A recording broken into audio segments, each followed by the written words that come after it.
Welcome to my channel, where the scariest stories come to life. Before we dive into today's chilling tale, make sure to hit the subscribe button and turn on notifications, so you never miss a story. Now, let's get into the horror. I was very used to living the majority of my life in more urban or suburban areas. The first time I lived in a rural area was something quite a bit different. I didn't really have any place left to go after making a bunch of bad choices, so I began talking to an old friend from high school who had moved out of state. He'd lived out in a cabin for a few years. Although it wasn't necessarily a cabin out in the woods, it was more a community of various cabins, but it was still a lot more rural than I'd ever experienced before. The cabins weren't extremely close to each other, and I discovered that when I moved out there, everything was at least a half-hour drive from the nearest convenience store. I didn't have a car at the time and obviously didn't have a job right away either, so I had to rely on my friend for everything. Whenever he was out at work, I was stuck at the cabin by myself for long periods of time. Of course, it was a huge adjustment for me, trying to get used to living in such an atmosphere. It's not like I could just walk down to the store or order something to eat on delivery. After a period of time, I discovered there was a single pizza restaurant that, although a 40-minute drive away, would still deliver to the cabin. If you recall, I mentioned the convenience store was half an hour away at the beginning of the story. My buddy that I lived with worked at that store, and he worked a late-night shift. That meant every night I was home by myself. Although we had DirecTV and internet, I found the days becoming very monotonous. For lack of a better word, I think I'd begun to get cabin fever. Even though I wasn't really hungry that night, I wanted to do something a bit different than usual. I ordered a pizza online pretty close to the closing time of the place. Actually, I was lucky. They said they would still make it and have their delivery driver drop it off with me on their way home from work. The only thing I had to do was wait for it to arrive, which could take a while since they were so far away. One of the many things that I didn't quite understand about living in a rural area for the first time was why everyone seemed to head to bed so early in the evening. Everything in the area was completely pitch dark pretty early into the night. While I was waiting for my pizza to arrive for quite a long time, I was relieved when I noticed a light outside. Taking a look out the window, I saw a set of headlights pulling into the driveway. I was just waiting for the driver to emerge from the car and bring me my pizza. But for some reason, that did not happen. The car just idled in the driveway, sitting there and watching the house. I kept waiting and waiting, but nobody was getting out. I thought I would get out and go up to it. It was too weird, but maybe that was what they were expecting to happen. I opened the door to go outside. I had barely gotten it open when I noticed a gun being stuck outside the driver's window. I was able to duck back into the house and take cover before a series of gunshots rang out. They impacted the door, and the guy in the car got out. I was looking out the window, and at first, he began to walk toward me. Then something happened. We both noticed the lights of another car coming from the road. I heard the man outside curse over and over. He ran back to the car, got in, and drove off before the other car got too close. The car that was coming up the road was the actual pizza delivery driver. He pulled into the driveway and came to deliver the pizza. I told him what had just happened and asked if he had a cell phone to call the police. He did so and even offered to stick around until the police arrived. It turned out my friend had been feuding with a few guys he had bought from. He owed them money, according to them, and he refused to pay. So one of them came that day to collect in a different way. I just got caught up in it. There wasn't a lot I could do, really. I still needed a place to stay, but my friend had a shotgun, which he now kept loaded for me to use. If the men ever came back, they may have at some point, but they never did while I was there. When I was in high school, something really strange happened early one school day. I remember that I was in class and left to go to the bathroom. This was something that happened all the time. As I walked down the hallway toward the bathroom, I suddenly came across a woman who I assumed to be a teacher. She was dressed professionally, but I had never seen her before. I knew most of the teachers at the school, so I figured she might be a substitute. As we crossed paths, she called out to me and asked where she could find a certain teacher's room. I can't remember the exact name she said, but it was one I had never heard before. Since I knew most, if not all, of the teachers at the school, I told her I had no idea who that was. Then I kept walking and made my way to the bathroom. After being there for less than a minute, I left and went back into the hallway. Right as I started walking back, I heard the announcement for a lockdown over the school speakers. I started walking faster to get back to my classroom. A short time later, I ran into the same woman again. She was wandering the hallway and saw me once more.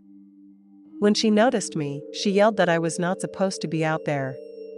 She very confidently told me that I needed to come with her and go to her classroom for the lockdown.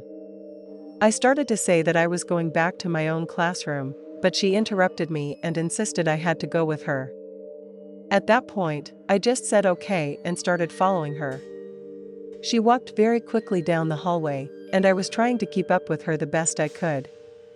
I really didn't want to go with her, but she wasn't giving me an option. We went down 2 hallways, and she kept looking back at me as if she were making sure I was still following her. Then we headed to the west wing of the school, which I was very familiar with. It was mostly the gym and athletics area, along with some lockers and office spaces. There weren't really any classrooms over there. At this point, I was very confused and growing suspicious. I knew this woman couldn't have a classroom in that area. The longer I followed her, the worse my bad feeling got. I knew I needed to get away. When she wasn't looking back at me, I stopped, turned around, and started sprinting back to my classroom. As soon as I did this, the woman stopped, spun around, and began to chase after me. At first, she was right on my tail, grabbing at me, but I was able to run faster than her and pull away. I kept going and made it all the way back to my classroom. I started banging on the door like crazy until I was eventually let back in. I told my teacher what had happened, and she made a call to the office. A while later, when the lockdown was lifted, I found out that the very same woman who had tried to get me to follow her was the cause of the lockdown in the first place. She had entered the school by breaking a window to an empty classroom. She was not a substitute teacher at all but was apparently posing as one. I have no idea why she wanted me to go with her, but I'm really glad I followed my instincts and ran away. That was the only school lockdown during my high school career. It was crazy, and I'm glad nothing like that ever happened again. I remember one really scary experience I had back when I was in high school. I was a sophomore, and I used to ride the bus to and from school every day. One day was a pretty typical school day. I went to all my classes, and nothing strange or unusual happened at all. When the last bell rang at 2:45, school was out, and we could all go home. I remember this time was always chaotic, a mad dash to get to the bus on time. A lot of kids went to my school, and in between every class, the hallways would be packed.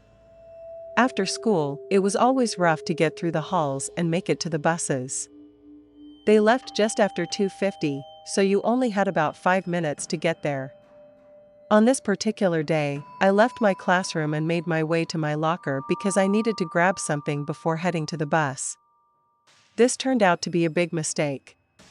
After literally running through the hallways and getting outside, I saw that I had missed the bus. I was really disappointed. I lived too far from the school to walk home, and I didn't have any close friends with cars, so I had no choice but to wait for my mom to get off work and pick me up. Fortunately, she usually got off around 3:30 or 4 o'clock, so I wouldn't have to wait too long, just about an hour. After calling my mom, I went back inside the school, not really sure what to do. I had never missed the bus before, and I never stayed after school unless I had sports practice.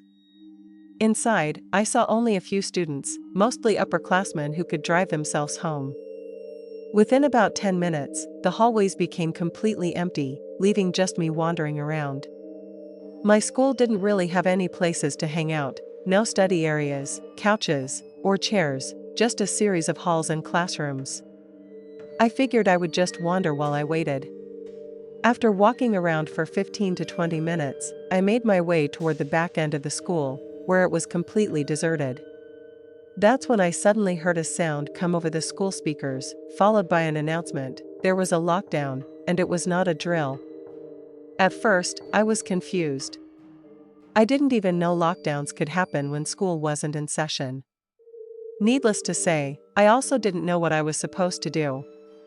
I obviously didn't have a classroom to go to, and as I looked around, I saw that all the nearby classroom doors were closed, appearing empty and locked. I kept walking, thinking maybe I should just leave the school altogether. But as I rounded a corner, I saw something that stopped me in my tracks: a man, far down the hallway, dressed in all black and wearing a ski mask. Immediately, I knew something was wrong. I quickly ducked back around the corner. I saw the bathrooms nearby and ran inside, stopping to listen for any signs that he was coming after me. I figured the bathroom was my best hiding spot during the lockdown. For a minute or two, everything was quiet. Then, I heard footsteps in the hallway, not too close, but not far either. Moments later, there was a loud banging sound, like someone smashing lockers. I didn't know exactly what it was, but it put me on edge. The noises continued for a while, then stopped. After about a minute of silence, I heard more banging, followed by the sound of glass shattering. At that point, I no longer felt safe just hiding in the bathroom. I knew I needed to get out. When things quieted down again, I carefully went to the entrance of the bathroom and peeked out into the hallway. I didn't see anything, meaning the source of the noises was out of my line of sight. I took my chance. I quickly left the bathroom and ran in the opposite direction of where I had heard the sounds. I ran all the way to the front of the school. When I reached the lobby, I saw a police officer who looked surprised to see me. I quickly told him that I had seen a man in a ski mask. Another officer who had just entered the school told me to go outside and wait while they handled it. When I stepped outside, I saw several police cars parked out front. A short time later, my mom arrived, and I was able to go home with her. Police officers were inside the school, investigating the situation. I later found out what had happened through the news. The man in the ski mask had entered the school after hours, which was immediately suspicious. Someone had reported him, and that triggered the lockdown. Apparently, he had been wandering the school, vandalizing the property, breaking classroom windows and smashing equipment. That must have been the loud noises I had heard. The police were able to find him inside and arrest him. It was a terrifying experience, and I'm incredibly grateful that I was able to get out unharmed. Thanks for sticking around till the end. If you enjoyed the story, don't forget to give the video a like and leave a comment with your thoughts. And if you haven't already, hit that subscribe button and turn on notifications so you never miss a terrifying tale. See you in the next one.